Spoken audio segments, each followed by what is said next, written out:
ದೆಹಲಿ ಪ್ರವಾಸದಲ್ಲಿರುವ ಮುಖ್ಯಮಂತ್ರಿ ಸಿದ್ದರಾಮಯ್ಯ ಅವರು ಇಂದು ಕೇಂದ್ರ ಭೂ ಸಾರಿಗೆ ಮತ್ತು ಹೆದ್ದಾರಿ ಸಚಿವ ನಿತಿನ್ ಗಡ್ಕರಿ ಅವರನ್ನು ಭೇಟಿ ಮಾಡಿ ರಾಜ್ಯದಲ್ಲಿ ಬಾಕಿ ಉಳಿದಿರುವ ರಾಷ್ಟ್ರೀಯ ಹೆದ್ದಾರಿ ಯೋಜನೆಗಳ ಕುರಿತು ಸಮಾಲೋಚನೆ ಹಾಗೂ ಹೊಸ ಯೋಜನೆಗಳ ಕುರಿತು ಸಮಾಲೋಚಿಸಿದರು.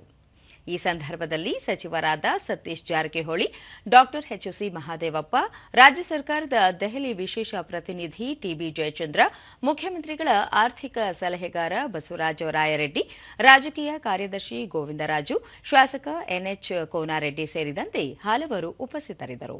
ಈ ವೇಳೆ ರಾಷ್ಟ್ರೀಯ ಹೆದ್ದಾರಿ 277ರಲ್ಲಿ ಮಣಿಪಾಲ ಆಸ್ಪತ್ರೆ ಜಂಕ್ಷನ್ನಲ್ಲಿ ಮೇಲ್ಸೇತುವೆ ನಿರ್ಮಾಣ, ಹುಬ್ಬಳ್ಳಿ ಧಾರವಾಡದ 6 ಪಥದ ರಸ್ತೆಯಲ್ಲಿ 30.35 ಕಿಲೋಮೀಟರ್ ಉದ್ದದ ಬೈಪಾಸ್ ನಿರ್ಮಾಣ, ಶಿವಮೊಗ್ಗ ಜಿಲ್ಲೆಯ ಸಿಗಂಧೂರು ಸೇತುವೆ, ಶರಾವತಿ ಹಿನ್ನೀರಿನ ಮೇಲೆ ಪ್ರಮುಖ ಸೇತುವೆ ನಿರ್ಮಾಣ, ಹಗರಿ ಝೆಡ್ ಚೆರ್ಲಾ ಸೆಕ್ಷನ್ನಲ್ಲಿ ಕೃಷ್ಣಾ ನದಿಯ ಮೇಲೆ 180 ಕಿಲೋಮೀಟರ್ನಲ್ಲಿ ಪ್ರಮುಖ ಸೇತುವೆ ನಿರ್ಮಾಣ,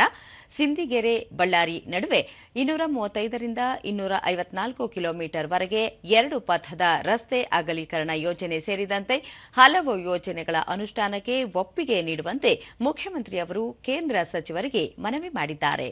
ಇದರ ಜೊತೆಗೆ Pune Bengaluru green field express ಹೆದ್ದಾರಿಗೆ ಶೀಘ್ರ ಮಂಜೂರಾತಿ, ಬೆಂಗಳೂರು ನಗರದ ಹೆಬ್ಬಾಳ ಜಂಕ್ಷನ್ನಲ್ಲಿ ರಾಷ್ಟ್ರೀಯ ಹೆದ್ದಾರಿ 44ರಲ್ಲಿ ಮೇಲ್ಸೇತುವೆ ನಿರ್ಮಾಣ,